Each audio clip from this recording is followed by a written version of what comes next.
Always get this climate survey every year during San Jose State, and if you read the breakdown, black students don't feel safe on campus. If you really look into it, we don't feel safe on campus, we don't feel involved, we don't feel like we're being cared for. The experiences of students vary. With a campus of more than 30,000 students and faculty, building a community is more difficult than just attending the same school. Dante Moore Thomas is the Public Relations Coordinator for the Black Student Union. And what I think about black housing, I think it's really beneficial. I know Stanford University is doing it, and I visit there, and it's so cool, it's so much culture. Moore Thomas says it's nice knowing that she has a community. The Black Student Union encompasses fraternities and clubs on campus for African Americans. I'm down for your cause or whatnot. I feel like it's really good to start freshman year, because that's when you start to believe in yourself. That's when you start to get to know yourself and start to value the college. Here at Joe West Dormitory, the 11th floor is specifically designed for black students that want to learn more about African American culture. I think we should just be a black floor, personally, because the percentage of black students on San Jose State campus is about less than 3%. So I like the fact that we're building a community. That's what Black Student Union is doing. If being close to people who can relate to us and share similar cultural backgrounds can be beneficial, what's the harm? Fifth-year business major C.J. Anderson lived in this dorm his freshman year. I lived in Washburn, which was the Bricks. It's just all regular on-campus housing. We did have a lot of, I guess there were predominantly African-American people in the dorm, probably not by accident, but I did think that enhanced my experience, being able to be around people who look like me, who came from similar backgrounds, although I found similarities between a lot of the different people I came across. Anderson would like to see race-based dorms offered at more campuses.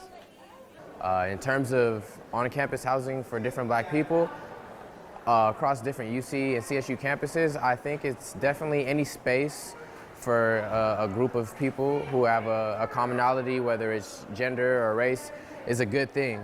African American Studies professor Ruth Wilson says it's more important to define what segregated housing means. At its core, it means one group has the ability to structure a community separate and apart from other groups. They have the power to do that. And usually there's a reason for their desire to be separate, because generally people survive based on their ability to cooperate. A mother herself, Wilson knows firsthand how difficult campus life can be for students. Her daughter, at another school, saw disturbing graffiti scribbled on the sign marking the stop for the shuttle, similar to the buses at SJSU. And someone during the evening, shortly after the students returned from, I guess it was spring break or something, had marked on the bus stops, they had a little bus that would circle the campus, and shuttle, niggers go home. So she came back from spring break or whatever it was to see that sprayed on the bus stop. And the headmaster called in all points, on all hands on deck. They expressed their feelings about it, and people cried about it, and they processed it collectively. But most importantly, they engaged in removing it. I mean, the school could have called in their janitorial staff, but they engaged in it. Time has not removed the memory of a racial incident at San Jose State. In 2013, Donald Williams Jr., a freshman student at the time, was verbally and emotionally abused by his suite mates here on campus for the color of his skin.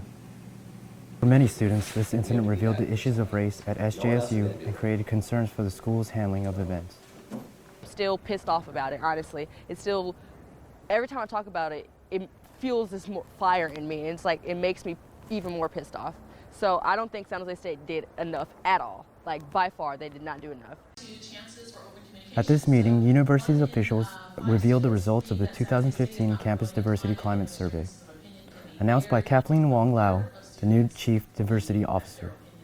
I think that San Jose State, like many campuses, in some ways, even though we're very, very diverse in terms of race and ethnicity, we face some of the same levels of everyday sort of discriminatory and harassing experiences. And that may surprise a lot of people. Students were asked various questions on how affected they felt about race-related issues on campus. The survey data, very similar to national studies and climate surveys across the country, that a significant number of students, faculty, and staff experience discrimination, at least at the mild level, on an everyday way. So it's not just little comments, but they are things that actually affect the way people feel that they belong at an institution. Housing may provide one option. The Educational Opportunity Program and the Mosaic Cross-Cultural Center may have ways to mend the racial conflict. First one is listen to and support Black people. Like that tip mentioned earlier, listen and do your homework. I think generally it might be uncomfortable. I do think surveys are helpful, but also like directly talking to people, like having workshops like these and hearing directly from people, that's also helpful as well. Having like just spaces where people can just process their thoughts and just like speak to each other, just talking about things casually, like right after events happen. So there's sort of the intervention things we can do in response to incidents, but we will be doing ongoing, programs and initiatives. It's clear that despite our differences, everyone wants to feel safe and prosper. SJSU, like many campuses, has its ups and downs, but being accepted and feeling accepted should not be one of them.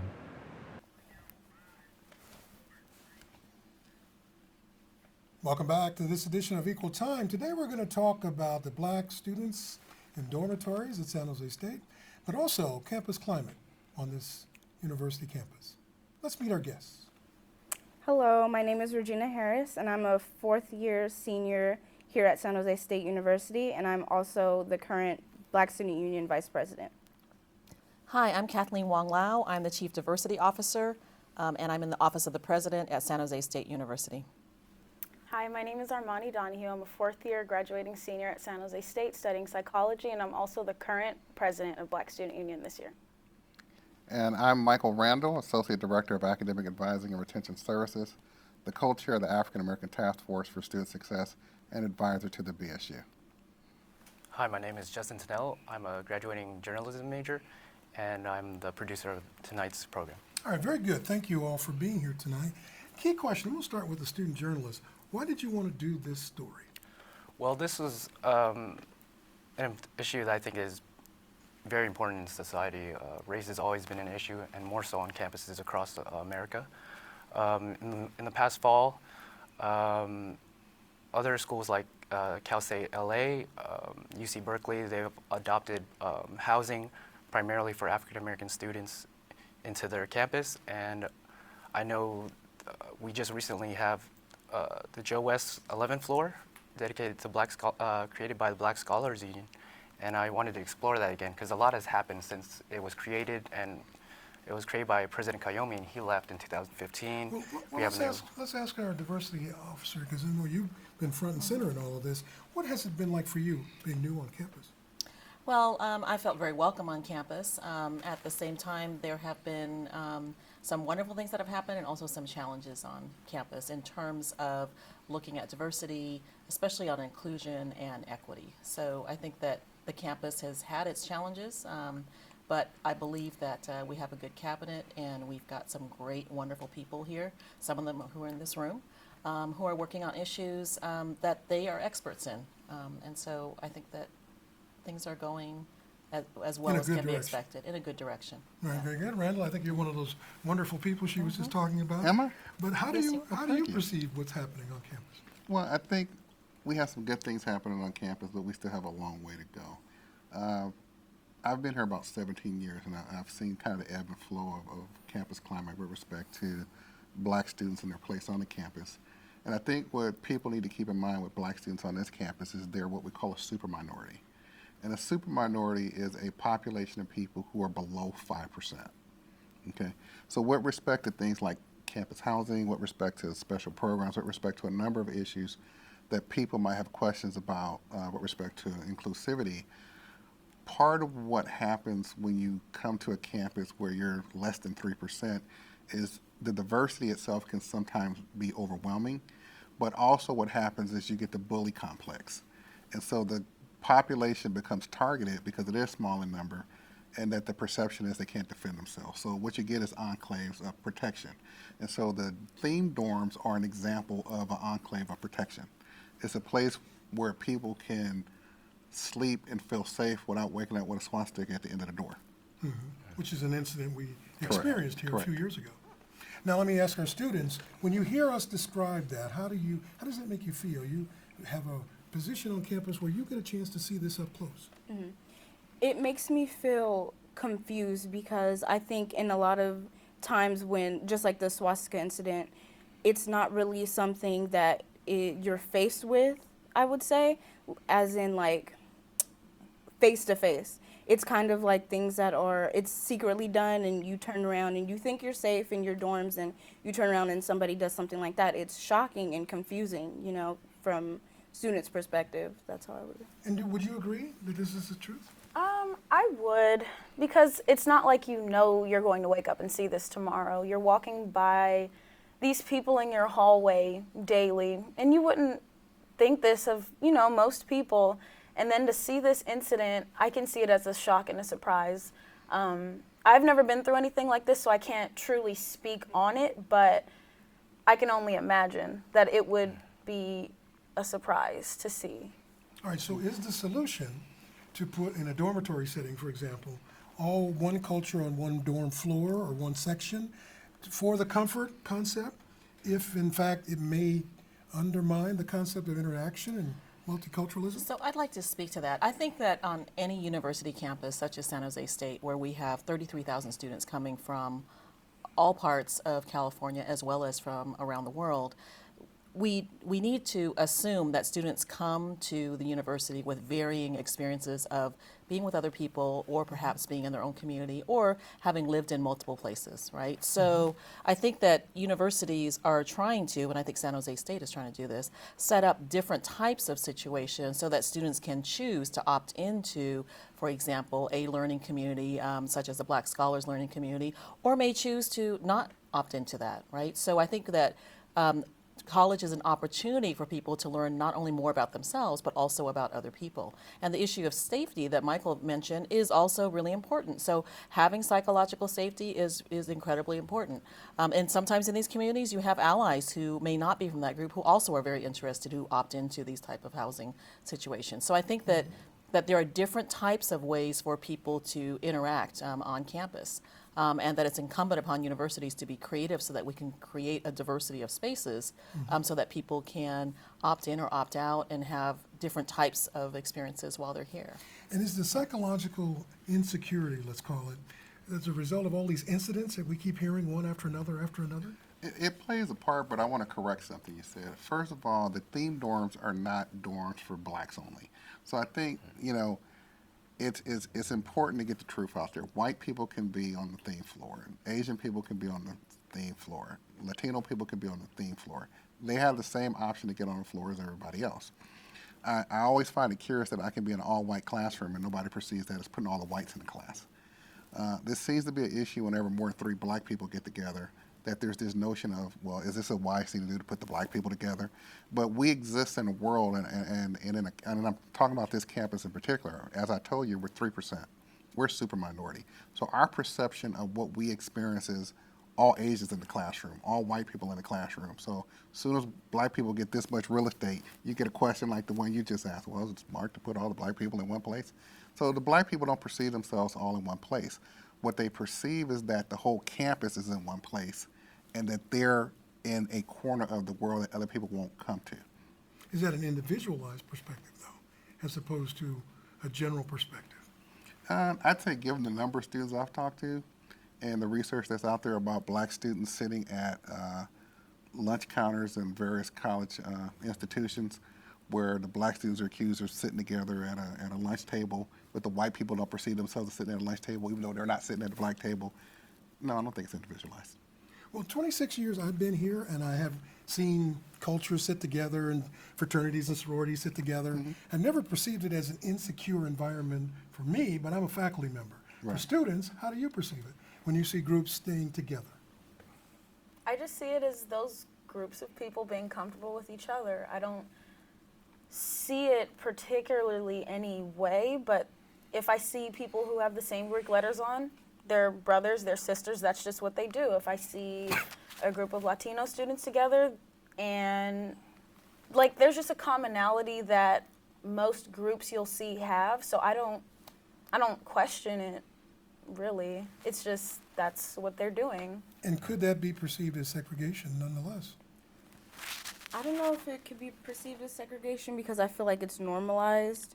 That's when you walk outside, that's what you see. That's what you tend to see, people sticking with who they're most comfortable around. So I think if it's not forced, then it's not considered segregation. All right, so we're basically saying it's okay to stay with your own, but then what is the purpose of a universality of a campus? You represent the campus. Is this really what we want?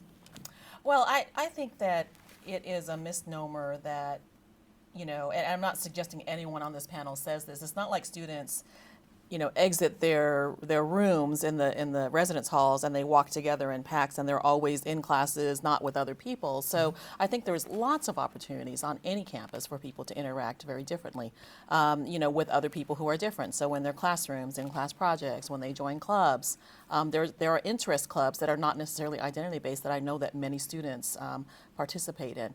But I think that this notion of segregation, we need to look at whether is this self-segregation, which you mentioned, is something that is a little more of a choice, wanting to affiliate to be with people who are similar, or is this pressure to segregate that's coming externally because people don't feel safe, right? And I would say on most campuses in the United States, it's a little combination of both, right? And so when things are going on differently that are, you know, that are political, when there's issues where people feel like it's unsafe, people are going to want to spend more time with people who are like them. And I think that is something that we should have the freedom to do.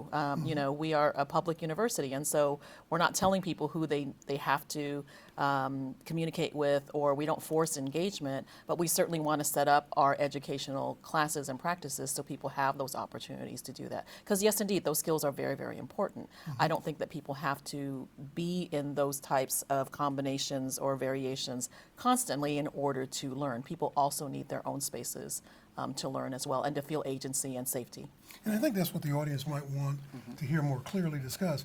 It doesn't have to stay this way 24/7 because, again, you might be missing out on something. Go ahead, sir. So I think it's a great idea that students are active and voice what they want for their campus. The housing at Joe West was actually proposed by a Black Unity Group student, Ashley McPherson, and that was the campus reacting to an incident in 2013 with Donald Williams Jr. So I think it was a good approach by the campus to follow up on it and what students wanted to see on their campus.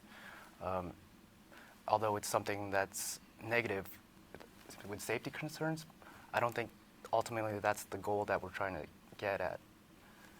You're just trying to create a community for students to feel comfortable in. And if that helps in any way, shape, or form for freshmen and incoming students, why not? Why not pursue that? And I don't think we want to leave the impression that San Jose State is a completely unsafe environment, because it's not. I wouldn't have stayed here 26 years if I thought it was unsafe. But that incident a few years ago in the dormitory gave me pause. When the media is coming and asking me, as an African American, do you still feel comfortable on this campus? And I thought that was a ridiculous question. I did not experience what those students experienced, but what I've experienced has been the total opposite. Can you understand what I'm trying to say? No, I do. I guess they're just looking for a perspective from the African American community and how everyone else is taking it. But just like you're saying, you can't speak from a student perspective, but it's just sad that it had to happen, and then just the assumption that you could be one of the front runners to speak for it, you know. Well, and it happened in the segregated engineering community learning center, where people were segregated by college, and even that might have played into it. So should we have these segregated college community centers where people who are super minorities or even more super minorities, such that the other engineering students or science students or whoever decides they want to jump on somebody does it? So, you know, I'm about being fair. If we're going to talk about it, let's talk about it. You know, if we're not going to segregate, you know, we don't even need to trip with the bathrooms, but we segregate all the time. My issue is it only is an issue when it's black people. Okay. You know, Engineering got off scot-free. Nobody went to engineering and said, hey, let's look at and examine what's going on at Engineering Community Center. And I was part of the racial discrimination task force when we brought housing in there. And in all the questioning we did, we jammed housing up, but nobody ever said, wait a minute, this is the Engineering Community Center. This is not the general housing, but it was treated as though it was the general housing. So that was a disservice to all of the RAs and all of the other housing professionals who were not a part of that. And so, yeah, we need to examine what does it mean when you're a super minority and you're put in an environment where you can be bullied, yet the first time you seek safety, people question your safety when you find an enclave. You know, and I guess that's my issue about it. Everything's in a context, and we're not talking about a discrimination floor. Discrimination floor would be if black students had a floor and nobody could live on that floor but them. That's discriminatory. Right. This is a theme. So I think, you know, real information is important to have. These are black themed or ethnically themed dorms. All that means is that when you come on this floor, there might be a picture of Martin Luther King on the wall instead of George Washington. All that means is that when you do your programming, instead of hearing about the Greeks, you might hear about the Africans. All that means is when we have food here, maybe we're going to have some chitlins and some fried chicken instead of eating. I'm just saying it's themed. Oh, I understand that. So, but can we I think, extrapolate that and do that with other cultural groups as well? We have other minorities that would want the same thing. yeah, and the black people would not stand in their way. They say more power to you. Go ahead. I actually, what you just mentioned, I see that as an issue. I think that when the black people stand up for what we want to see in terms of housing, for example, then other minorities or other groups take that into offense. Like, why can't I have this? But you can, you just have to speak up about it. And that's what black people tend to do. We tend to speak up about what we want, and we get our voice heard that way. And that's, if other groups want housing for themselves, I feel like that's the best way to go about it. No, I think speaking up in a free society is an ideal right to take advantage Right. of, especially in college. You never meet an environment like it later in life. But getting students to talk as opposed to go in social media, where the messaging may be universal and may be strong, but lots of us don't hear it because we don't have access to it or we don't seek that out. Can we get more involvement verbally? That past presidential election, that last one, people were saying after that election, people needed to talk more before the fact, not protest after the fact. What do you think about that? I agree. There's only so much you can do once something is already finished, but coming up with action plans such as what the black community had done after the election, we're now looking towards what we can do to better ourselves within our community, how to help each other, how to be here for each other. So, so sorry, what was the... Well, I think people are wondering, are we just griping about something that one cultural group wants to have and the others aren't being heard or not even speaking up? Or is this really vital to the educational mission of San Jose State? So I think it's vital to the educational mission of San Jose State University, but I also think we need to recognize that it's very complex, right? So for example, if you are an AB 540 student or you're undocumented, there are some legal constraints that may cause people to decide not to speak up, even though they may want to have similar resources, and similar understanding. They may feel vulnerable no matter how much their faculty, staff, and administration and fellow students tell them that it's okay, it's safe to be here, and you are a student like everybody else. And so I think every group has different pressures. If you look at African Americans, just has been mentioned on this campus, they are in what we call a severely skewed, not screwed, but skewed token situation, right? And that creates other types of dynamics, such that people may feel more vulnerable for longer periods of time during the day, just from a numbers perspective, right? Whereas Asian Americans may not feel that same level of vulnerability on campus sheerly because of the numbers. We do have some invisible folks in Asian American communities, for example, people who are Southeast Asian and people who are Pacific Islander, who may feel that their voice is not even out there because people just assume everyone is, either Chinese or Japanese or whatever is the assumptions that people make, right? And Native Americans are a really small number on our campus. And then, of course, we have mixed race folks, we have veterans, we have all kinds of students with on campus, people with disabilities, LGBTQ, where people can choose, you know, I'm not saying choose, but people might choose to be more visible or invisible during different times. And so everyone has different challenges and different ways that they can move through an institution. And I think that most students, when they come here, they just want to get their education. They want to survive. They certainly want to blossom. They certainly want to bloom. They certainly want to grow. We want to meet that self-actualization at the top of the pyramid. And so then we're going to have to devise different strategies for different groups. That's what equity means. It doesn't mean the same thing for everybody. Now, what if I said I agreed with what you said, but I also think students come to campus, you can help me with this. You come to campus to do what she just said, to get out of the experience what she just said, but also to be exposed to the unfamiliar. Because the unfamiliar is going to be out there in the real world, and that's what the job market is going to be about, and you cannot be protected from that. So how do we enable that learning experience? Well, I think the big misconception is California being as diverse as it is, these issues of like race identity are actually fractional by margin in the entire nation, right? But in actuality, it's actually a greater challenge for students to try and feel that they have a place for themselves as well and fit in a larger sense of the community. There's more cultures, more diversity. It's even harder, I would say, to try and feel that you are a part of that.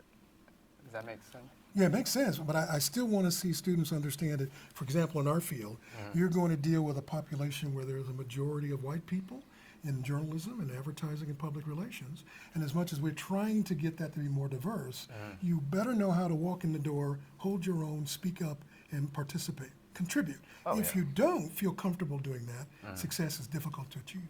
Oh, yeah, that goes without saying. That doesn't have anything to do with race. That's just your motivation and your willingness to participate and do those things. Very good. But I would take you to task, because for you to sit here and say people come to college to experience these things, no, they don't.